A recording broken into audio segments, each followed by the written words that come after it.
Göyçay rayonu ilə İsmayıllı rayonuna cəmi 50 kilometr yol ayırsa da, bugün bu yolu gedib gəlmək həm səhhətimizə, həm də cibimizə ziyandır.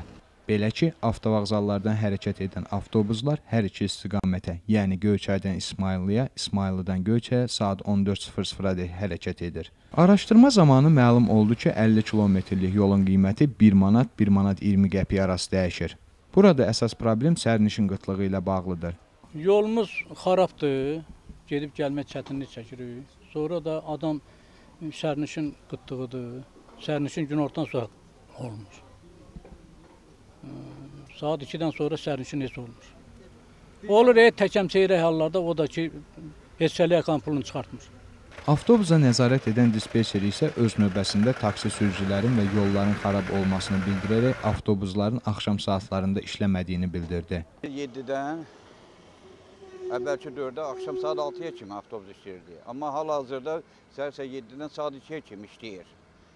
Bu da onu göstərir ki, sərnişinlərin qıtlığı, yolların xarab olması, yəni sərnişin avtobusdan uzaqlaşması, yayınması avtobusun gedişatını qısaldır. Yəni qoymur ona hərəkət eləsin.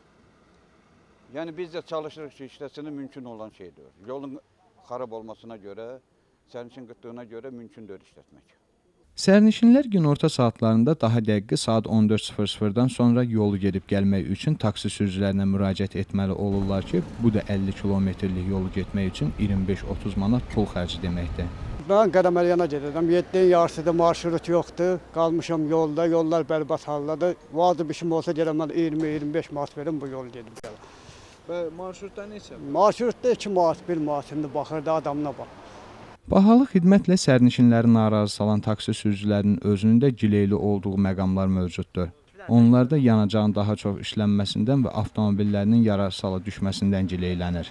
Təxminən qabaq gedirdim misal üçün 10 litrə Göyçay. İndi gəlsən yollar bərbad 1, ikinci skorsan gəlsən 15 litrə, 20 litrə. Yollar pis gündədir, isti. Maşınların nasazlığına görə ona görə bahadır. Hər şey qiymət bahadır. Qeyd edək ki, 50 kilometrlik yola hər iki rayonun yol istismar idarəsi nəzarət etsə də, onlardan yalnız birinin iş icraçısı ilə görüşə bildik.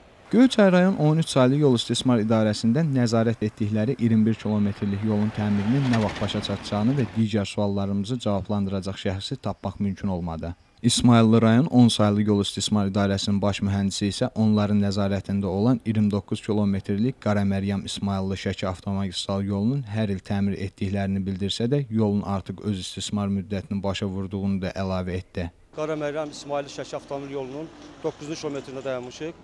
Yolda cari təmir işlər gedir.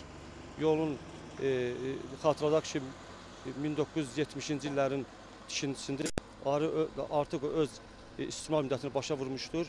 Yolun üst qatı tamamilə yararsız haldadır. Cari təmir işlər nəticəsində avtomobillərin intensiv hərəkətini təmin etməyə çalışırıq. Bundan əlavə baş mühəndis artıq 29 kilometrlik yolun əsaslı təmiri üçün aidiyyatı qurumlara müraciət olunduğunu da bildirdi. Bununla belə yolun nə vaxt əsaslı təmir olunacağı məlum deyil.